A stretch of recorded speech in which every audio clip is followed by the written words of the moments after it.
Mata saya. Oke, gimana Mas? Biar bonyok. Wah, luar biasa ya. Masih sakit dan mata saya masih merah. Di sini juga masih sakit. Saya izin pakai kacamata karena mata saya masih merah ini. Oh, itu kemarin dirawat berapa hari, Mas? Saya dirawat di rumah sakit itu 1 hari 1 malam. Saya minta rawat jalan.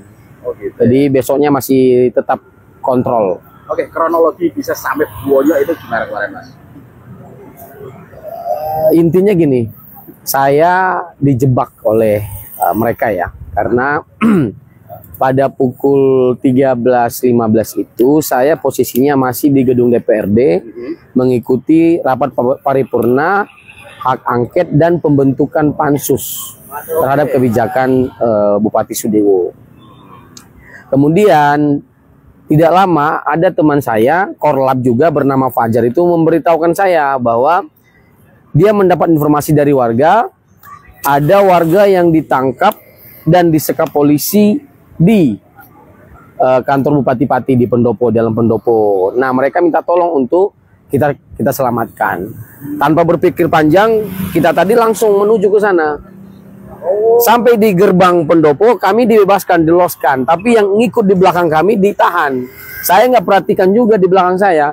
Akhirnya saya, Fajar, dan informan kepada Fajar itu 1 orang boleh masuk, kan? 1 orang lagi bawa bapak, 4 orang kami masuk. Akhirnya kami masuk ke dalam ruang setda, mencari warga tadi. Kami keliling-keliling, di dalam situ udah banyak polisi yang tatapan tidak enak kepada saya, kepada kami.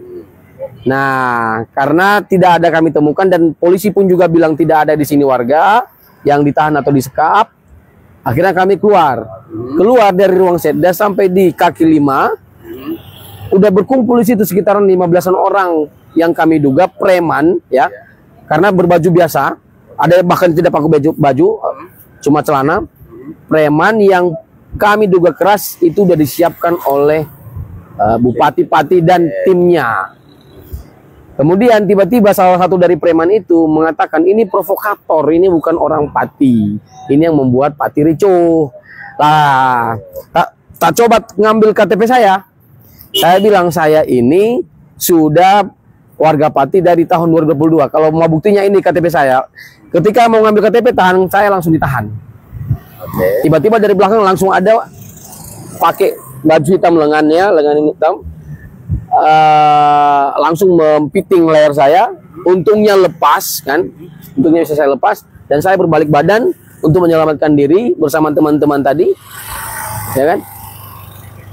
Pas mau menyelamatkan diri itu balik badan, polisi langsung menendang, meninju saya secara bersama-samaan itu kurang lebih 50-an orang. Sampai saya tergeletak pun saya masih diinjak-injak. Makanya kemarin di sini ada semacam bekas sepatu karena mungkin injakan kan. Dan di sini kena tendang sekali, kemudian di sini kena sekali. Saya kena tonjok di sini beberapa kali sampai hidung saya mengeluarkan darah. Ya. Syukurnya, alhamdulillahnya ada seorang TNI yang langsung menyelamatkan saya ketika saya mencoba mengangkat badan saya ketika masih diinjak-injak oleh banyaknya polisi itu. Oh, justru diselamatkan oleh TNI. Saya langsung dirangkul, ditarik langsung badan saya oleh TNI itu. Saat ditarik oleh TNI itu pun saya masih ditinju, ditendang bagian kepala, bagian bahu saya itu oleh polisi yang dari belakang. Saya enggak, karena kenapa saya bilang polisi? Karena berseragam, pakai baju coklat, seragam mereka. Maka saya ketika udah dibawa oleh TNI itu masuk ke dalam, ditahan di dalam sebuah ruangan, disekap di dalam situ dari 1:30 sampai jam 5:30 hingga akhirnya saya dijemput oleh koordinator hukum dari tim aksi ini dan keluarga saya. Itu pun awalnya tidak diperbolehkan oleh polisi untuk saya dibawa ke rumah sakit. Saat disekap itu, saya sudah minta kepada polisi yang di situ untuk membawa saya ke rumah sakit karena dada saya sakit. Setiap saya menghirup nafas pasti terasa sakit dan nyeri. Jadi saya khawatirnya ada penyakit dalam. Saya minta tolong kepada polisi untuk dibawa ke rumah sakit. Tapi polisi diam saja dan membiarkan saja. Saya tidak tahu maksudnya apa. Apakah ingin mau membunuh saya mati perlahan-lahan apa gimana, saya tidak tahu. Tapi perbuatan kemarin itu oleh polisi yang membiarkan saya mengalami sakit parah di situ adalah, dan disekap di situ adalah perbuatan yang sangat tidak manusiawi. Saya disekap bersama teman-teman yang disekap juga peserta aksi sebanyak kurang lebih 11 sampai 13 orang itu masuk pergi. Ada yang dibawa ke ruangan lain dan ada hingga akhirnya saat kami keluar itu saya bersama 5 orang lainnya yang masih di sekap situ. Terus tuntutannya sendiri apa? Ya, tuntutannya polisi yang memukuli saya silahkan sadar diri dan mengaku sebelum kita mencari dengan proses hukum, ya.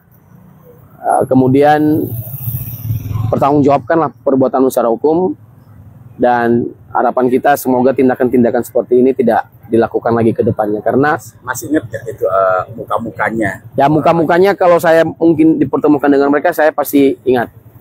Nah, tapi saya pasti ingat karena informasinya ya itulah, saya nggak bisa sampaikan di sini informasinya yang kita dapat.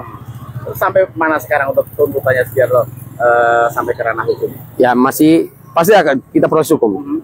Kemarin sudah divisum, nanti pasti akan kita proses hukum. Kita tinggal menunggu laporan ke polisi aja. Oke, polisi lapor polisi. Oke. Ya, saya juga bingung. Jadi gimana? Kita mau lapor kemana? Karena kebetulan mereka juga yang menangani. Mereka yang berbuat, mereka juga yang menangani. Kita nggak mungkin melapor ke TNI kan, nggak punya wewenang mereka. Kita nggak mungkin langsung ke pengadilan karena ada prosesnya. Proses dari penyelidikan, penyidikan, penuntutan oleh penuntut umum kejaksaan, baru pemeriksaan di sidang pengadilan oleh majelis hakim. Jadi memang wajib dilalui dulu proses di kepolisian. Ya, makanya pusing kepala kita. Oke, sukses untuk jenengan. Amin. Terima kasih banyak waktunya, Oke, Mas sip. Chris. Sip. Nih. Pati News mantap. Oke.